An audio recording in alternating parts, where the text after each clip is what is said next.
প্রিয় বন্ধুরা, হাসো বাংলা চ্যানেলের পক্ষ থেকে আপনাদের আরও একবার স্বাগত। প্রতিবারের মতো আজও আপনাদের সামনে চলে এসেছি আরও একটা নতুন ভিডিও নিয়ে। আশা করি ভিডিওটা আপনাদের খুব ভালো লাগবে, তাই বেশি কথা না বলে চলে যাব ভিডিওতে। চলুন বন্ধুরা, একসাথে ভিডিওটা আমরা দেখি। সংযম করে কৃষ্ণ ইন্দ্রিয়ের দিকে লক্ষ্য করে ভজন সাধন কাজে শিখতে হবে। কৃষ্ণ ভজিবার করে সংসারে আইন, মিছা মায়ায় বদ্ধ হয়ে বৃক্ষসম হইল। যেমন বীজের মধ্যে বৃক্ষ থাকে, চোখে না যাই দেখা, চোখে না যাই দেখা। নামের ভিতরে নামই আছে, নামের ভিতরে নামই আছে। দেখো যুগলে মূরতি আঁকা, দেখো দেখো যুগলে মূরতি আঁকা। সেই নাম আমাদের গ্রহণ করা উচিত। 16 নাম 32 অক্ষর। নামটা কত অক্ষরে? এখানে হয়েছে কি অষ্টপ্রহর হরে কৃষ্ণ নাম হয়েছে, তাই না? আর অষ্টপ্রহর লীলা কীর্তন। অষ্টপ্রহর যে হরে কৃষ্ণ নাম হয়েছে, আমরা সবাই বলি একটু হরিনাম শুনে আসি, কিন্তু হরে কৃষ্ণ নামটা বাবা হরিনাম নয়।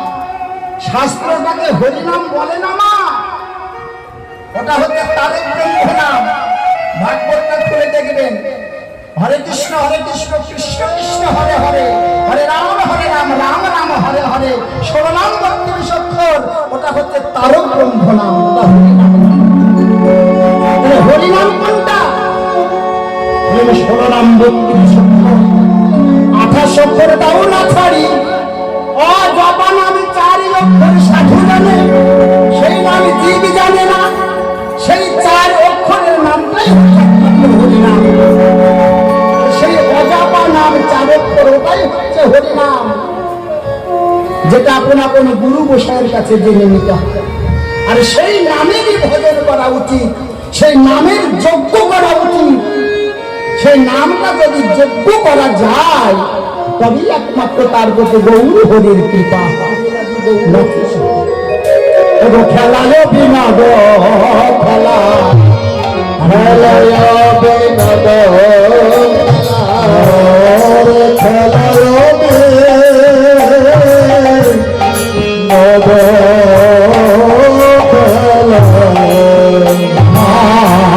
গোদা বন মালি,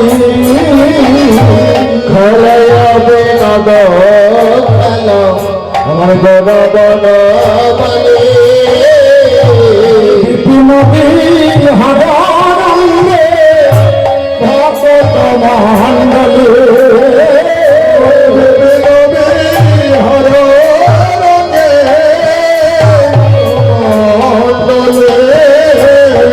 মণ্ডলী, অবসান হইল আজ ভগতে চলা, অবসান হইল ভগতে চলিয়া। অবসান হইল ভগতে চলিয়া, অবসান হইল ভগতে চলিয়া। আজ জননী চরণে আসি প্রণাম করিয়া। আমার গৌর সুন্দর সারাদিন ভক্তবৃন্দ খেলা খেলে দিন অবসানে ঘরে এসে মায়ের চরণে প্রণাম করলেন। দেখুন, আমার গৌর সুন্দর কিন্তু আমাদেরকে শিখিয়ে দিয়েছে যে মায়ের চরণে ভক্তি করতে হয়, মায়ের চরণে স্মরণ নিতে হয়। কিন্তু বাস্তব সমাজের কটা ছেলে মেয়ে নেয় বলুন? একটা ছেলে মেয়ে খুঁজলে পাওয়া যাবে যে দিন অন্তে একবার মায়ের চরণে হাত দিয়ে প্রণাম নমস্কার করে? আছে? নাই। যদি বলা যায় খোকা কোথায় যাচ্ছিস সন্ধ্যাবেলায়, তুমি চিন্তা করো না, ঠিক চলে আসবে, পরিষ্কার করে বলেও না। কিন্তু আমার গৌর সুন্দর এমন মাতৃভক্ত ছিল, সারাদিন যাই করুক না কেন সন্ধ্যা হলে মায়ের চরণে এসে প্রণাম করত। যখন মায়ের চরণে প্রণাম করছে, গৌর সুন্দরকে দেখছে, ও ধুলায় ধূসরঙ্গ, আরে ধুলায় ধূসরঙ্গ, ধুলায় ধূসরঙ্গ, গদ গদ ভা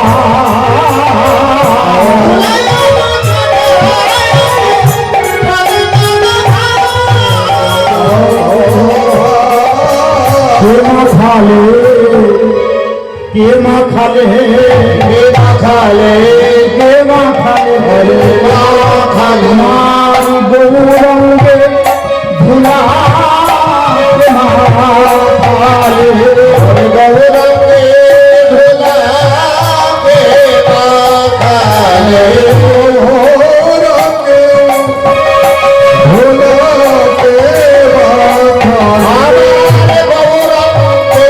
ধুলা মাখালে নরহরি বলে না কে মাখালে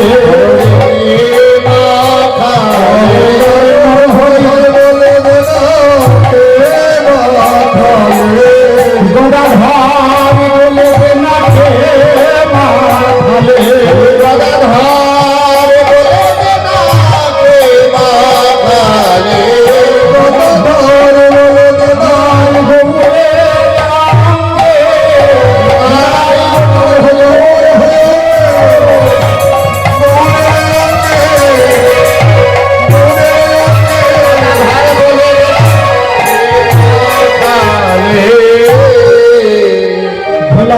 সর্বঙ্গ গদগদ ভাস। গদাধর বললেন মা আমি তোমার গৌরের রঙে ধুলা মাখাইনি, এই নরহরি দুইবারকে মাখিয়েছি।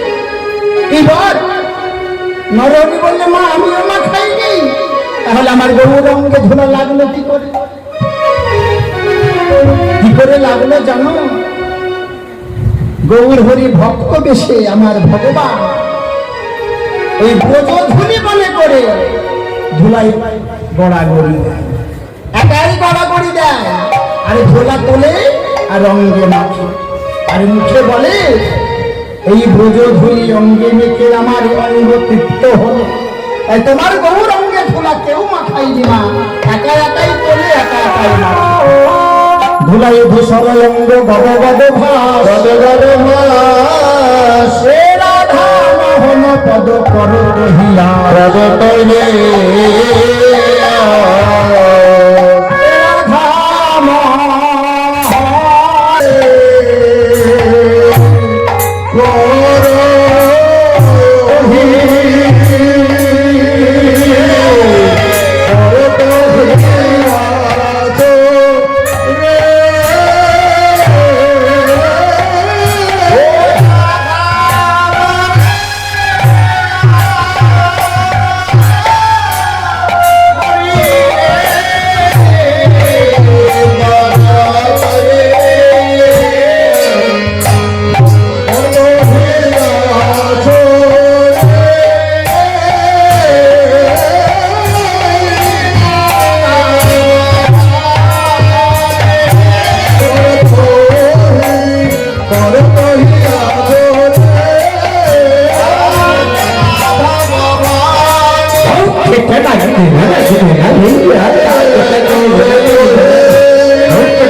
ধীরে ধীরে কিনা দেখা নাকি ঝা দেখা নাকি তাই না হে হে দিদি হে তাই গৌর ঢেউ বৃন্দাবন ধাম চিন্তা ঘন ঘন গুড়ো গুড়ো গুড়ো গুড়ো মিলন বাজে তো ঢেউ তুই তুই তুমি কে তো দাও বলি ভলে তো তা থই থই থই থই কি যমুনা নাচ তো হে কোন কোন রুটু ঘন্টা জমে ঢেউ দেখা নাকি ঝা দেখা নাকি ঝা দেখা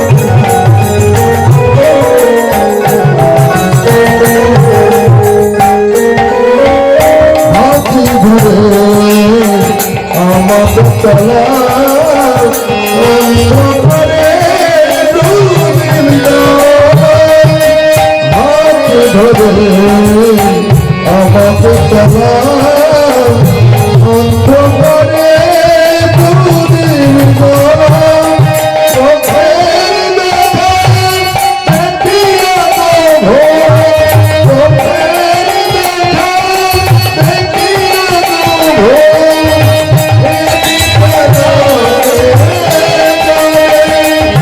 এদিকে তুমি কথা বলো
সকল গুরু কৃষ্ণ নামী ভক্তের চরণে শতকোটি ধন্যবাদ, শ্রদ্ধা, নমস্কার, প্রণাম, ভালোবাসা জানিয়ে এখন আমরা একটু কৃষ্ণ লীলায় প্রবেশ করেছি। এতক্ষণ আমরা গৌর লীলা আস্বাদন করলাম, এখন বৃন্দাবন লীলা যুগল রস আস্বাদন করব। বৃন্দাবনকে না চিনলে বাবা বৃন্দাবনের রস আস্বাদন করা যাবে না। তো বৃন্দাবন, তৃষা বৃন্দাবন, তিনটে বৃন্দাবন, একটা আত্মতত্ত্ব, একটা পরতত্ত্ব, একটা গুরুতত্ত্ব, তিনটে বৃন্দাবন বাবা। পরতত্ত্ব বৃন্দাবন উত্তরপ্রদেশে গেলে দেখা যায়, উত্তরপ্রদেশে গেলে সেখানে দেখা যায় কি কুরুক্ষেত্র মাঠ, মাঠের ভিতরে একটা রথ, আমার ভগবান সারথী অর্জুন রথী, রাধারানীর বাড়ি, গোবিন্দের বাড়ি, শ্যামকুণ্ড, রাধাকুণ্ড ইত্যাদি অনেক কিছু দেখা যায়। ওটা হচ্ছে দর্শন ক্ষেত্র বৃন্দাবন। তাহলে আত্মতত্ত্ব এবং গুরুতত্ত্ব বৃন্দাবন, পরতত্ত্ব বৃন্দাবন উত্তরপ্রদেশ। আচ্ছা, উত্তরপ্রদেশের যে বৃন্দাবন কুরুক্ষেত্র মাঠ, এই কুরুক্ষেত্র মাঠটা যখন কৌরব এবং পাণ্ডবদের যুদ্ধ হয়েছিল, যুদ্ধের পরে তার নাম হয়েছিল কুরুক্ষেত্র। যুদ্ধের আগে কি নাম ছিল? যুদ্ধ যখন হয়নি তখন তার নাম কি ছিল? যেমন আগেই বলেছি, অবিবাহিত মেয়ে কুমারী, আর বিয়ে হয়ে গেলেই তার নাম হয় শ্রীমতী। ব্যক্তি তো একই, নামটা পাল্টে যায়। ওই কুরুক্ষেত্র মাঠ যখন যুদ্ধটা হয়নি বাবা, তখন তার নাম ছিল সমন্ত পঞ্চক, আর যুদ্ধের পরে তার নাম হলো কুরুক্ষেত্র মাঠ। তাহলে দর্শন ক্ষেত্র বৃন্দাবন, এবার আত্মতত্ত্ব বৃন্দাবন এবং গুরুতত্ত্ব বৃন্দাবন, এই তিন বৃন্দাবনকে আমাদের স্মরণে রেখে আমরা এখন কৃষ্ণ লীলায় প্রবেশ করব। তাহলে গুরুতত্ত্ব বৃন্দাবন কোনটা? হলো কুরুক্ষেত্র। বলি জানে ভারত ভূমিতে দিব্য জ্ঞানে দেখলে পাবে মাতৃজনীতে, মাতৃজনীতে সেই জনিতে জন্ম মৃত্যু দেখো দেখাইয়া, দেখো দেখাইয়া কামনায় পড়িয়া জীব নীতি নীতি যাচ্ছে মরিয়া, ধারণ নয় ধর্ম করে অকালে পতন, অকালে পতন, ইহা ছাড়া কুরুক্ষেত্র নাহি ত্রিভুবন। কিন্তু বিন্দু আবর্তন যার শরীরে হয়, যার শরীরে হয়, ক্রমে ক্রমে সেই বস্তু গাঢ়তা পায়, গাঢ়তা পায়। যখন বস্তু গাঢ়তা পায় তখন উজাইয়া চলে রতি গোলকধাম বৃন্দাবন, গোলকধাম বৃন্দাবন, উজাইয়া চলে রতি গোলক বৃন্দাবন, গোলক বৃন্দাবন, গুরু উপদেশ। তাহলে এই তিনটে বৃন্দাবনকে স্মরণে রেখে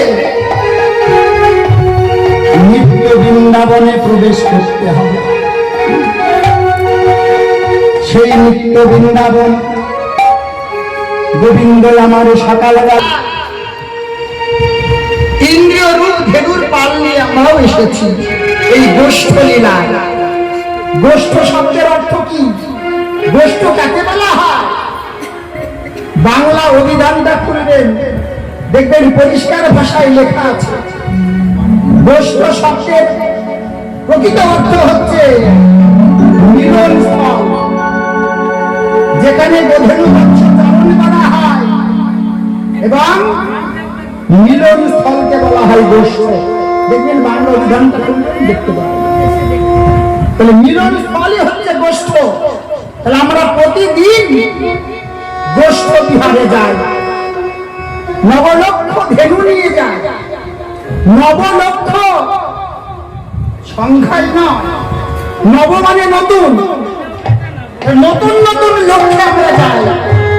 কিন্তু নতুন লক্ষ্যে যাই বটে, ফিরে আসার সময় কি সেই লক্ষ্য থাকে?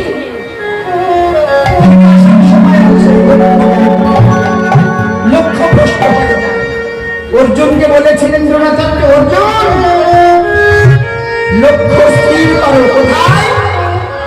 একটা আমের শাখার উপরে পাখি বসে আছে।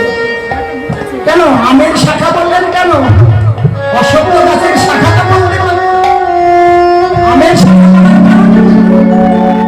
আম শব্দে অমৃত, যা পান করলে জীব অমরত্ব পায়। সেই অমৃত শাখার উপরে পক্ষী বসে আছে।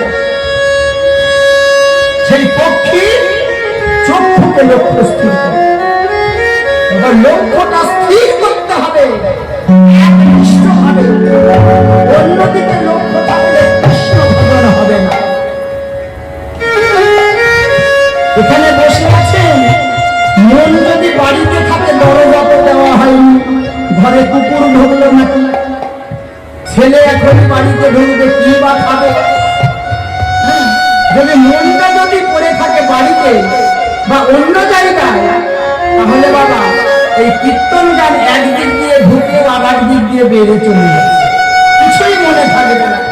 যাত্রা, সিনেমা, থিয়েটার সব মনে থাকে, বাড়িতে গিয়ে হুবহু প্রথম থেকে শেষ পর্যন্ত গল্পের আকারে বলতে পারবেন, কিন্তু কীর্তন গান একটাও মনে থাকবে না।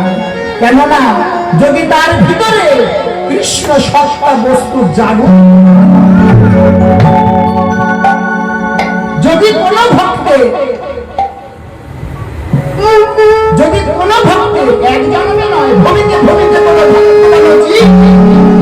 কৃষ্ণ পোষাতে পারে ভক্তিলতা বীজ, মালি হইয়া সেই বীজ করাই রূপম, শ্রবণ ভক্তি জলে করাই সেই বীজ একদিন ভাই গোলাপ বৃন্দাবন, ভক্ত কোকিলে তাহা বসে বসে করে আস্বাদন। ভক্ত কোকিলে খায় অমৃত মুকুলে, অভক্ত কাক যেন চষে নিম্ন ফলে। তাই বাবা অভক্ত কাকের মতো আস্বাদন করলে হবে না, ভক্ত কোকিলের লীলায় বসে বসে অমৃত মুকুল আস্বাদন করতে হবে।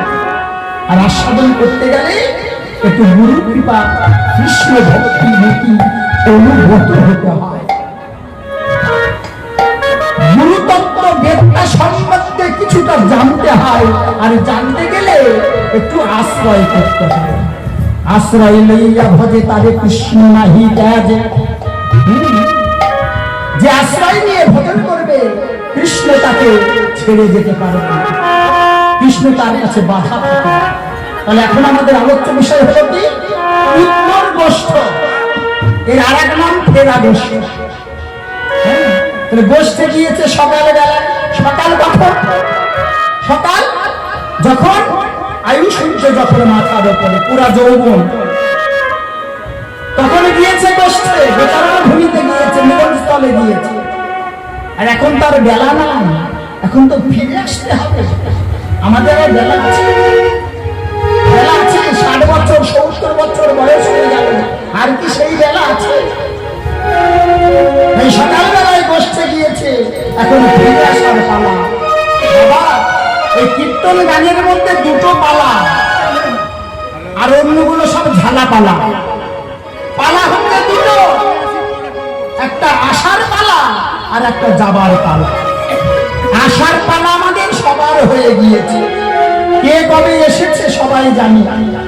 এবার যাওয়ার পালা শুনে কে যে কখন যাবে কিছুই বলা যাবে না, কার কখন ডাক আসবে কেউ বলতে পারবে না। কারি কখন ডাক আসবে কেউ কখন বলতে পারবে না।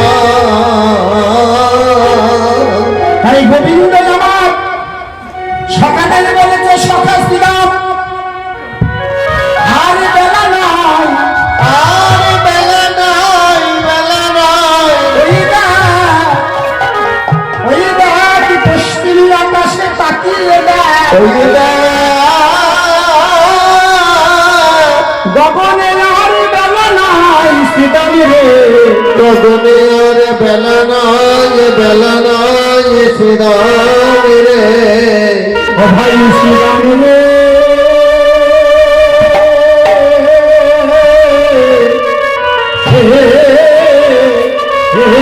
পালে পালে পালে জড়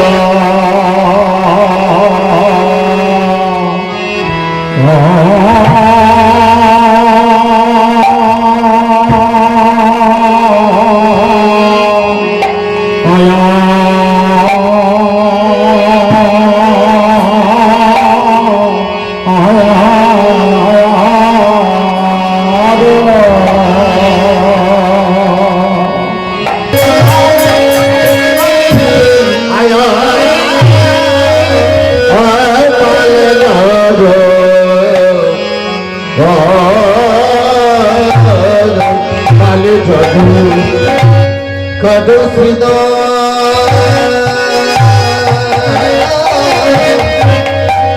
শান যাচ্ছে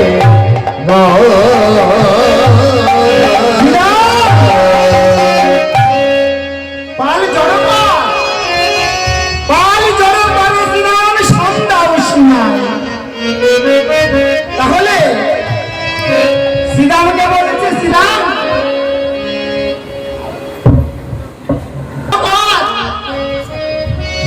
শ্রীরাম বলছে কানাই, এই কানাই তুই আমাকে হুকুম করছিস কেন রে?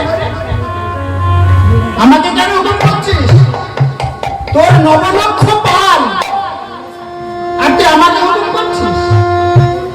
উড়াল কেবা তোর রাখাল, কেবা তোর রাখাল, কেবা ঠাকুরাল কেবা তোর রাখাল,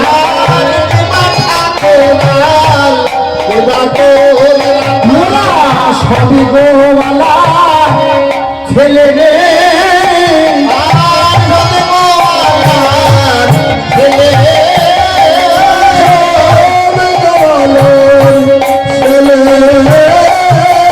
খন্ড খাইলে মন্দ বলিবে,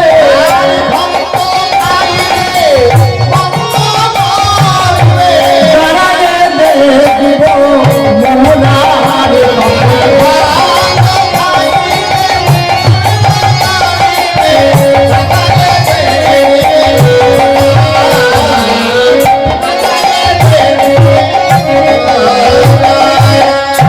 কেবা ঠাকুরাল, তুই কি ঠাকুরের ছেলে?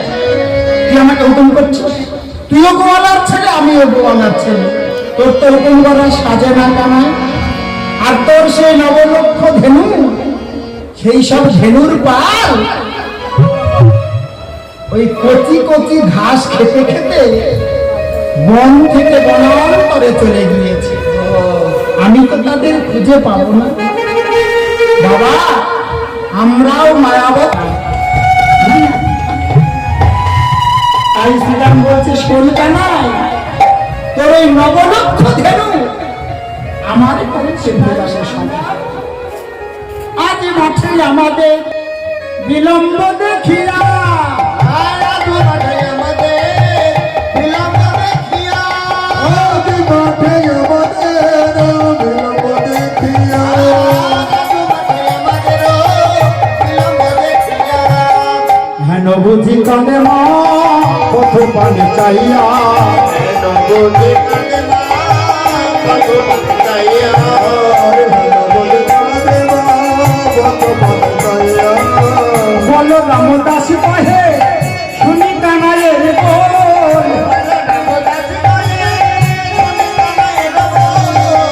যত তো রাখালো মাঝে করে মর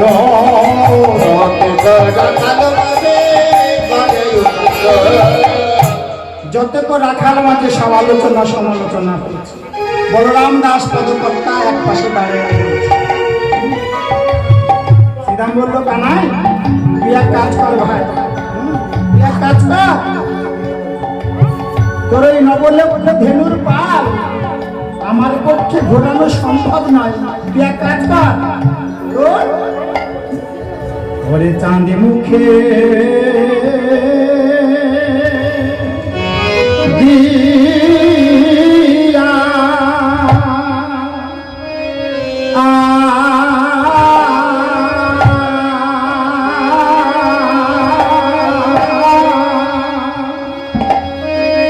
ও দিয়া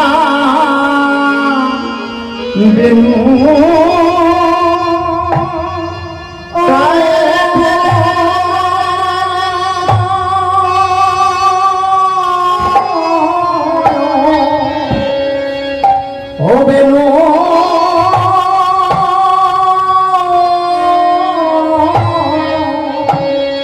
আজ নামে লয়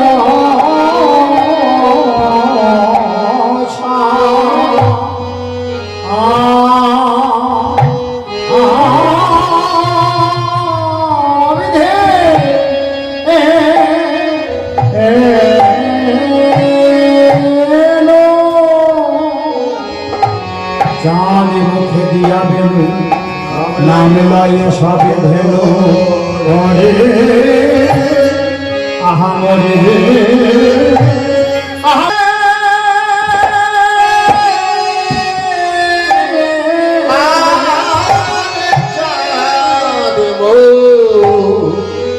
মুখে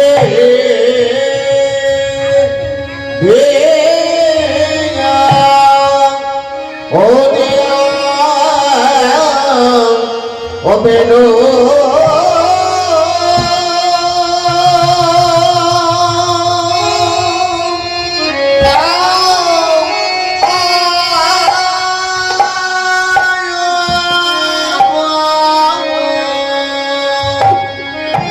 ওনা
কৃষ্ণ কৃষ্ণ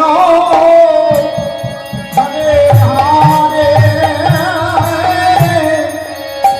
হরে Ram Ram Ram Hare Hare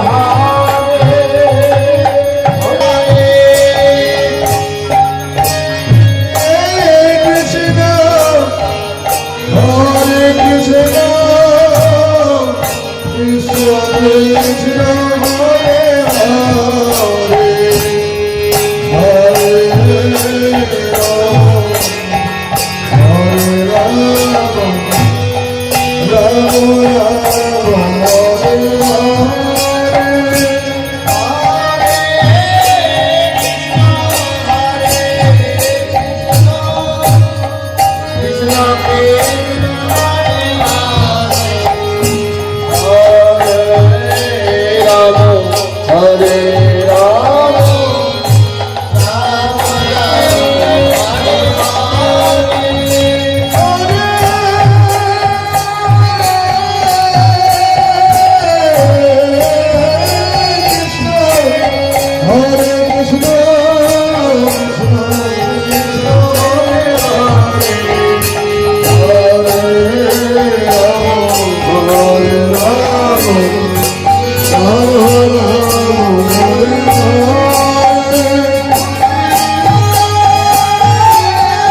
Rama Rama Hare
Hare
আরতি দর্শন হয়েছে। যাই হোক, নিজ নিজ যোগ্য স্থানে একটু চুপটি মেরে বসে পড়ুন। আর আমিও প্রিয় দর্শক বন্ধুরা, আপনাদেরকে অসংখ্য অসংখ্য ধন্যবাদ সম্পূর্ণ ভিডিওটাকে প্রথম থেকে শেষ পর্যন্ত দেখার জন্য। ভিডিওটা যদি ভালো লেগে থাকে তাহলে অবশ্যই ভিডিওতে একটা লাইক দেবেন এবং ভিডিওটাকে প্রচুর প্রচুর শেয়ার করবেন। এছাড়া আমার চ্যানেলটাকে সাবস্ক্রাইব করবেন। বন্ধুরা, আপনাদের দেওয়া এক একটা লাইক আমাকে অনুপ্রেরণা যোগায় নতুন নতুন ভিডিও বানানোর জন্য। তাই বন্ধুরা, ভিডিওতে লাইক দিয়ে আমার পাশে থাকবেন। তাই বন্ধুরা, আজকে এখানেই শেষ করছি। এরপরে আবার নতুন কোনো একটা ভিডিওতে দেখা হচ্ছে আপনাদের সঙ্গে। বন্ধুরা, আপনারা অবশ্যই ভালো থাকবেন, সুস্থ থাকবেন। দেখা হচ্ছে পরের ভিডিও।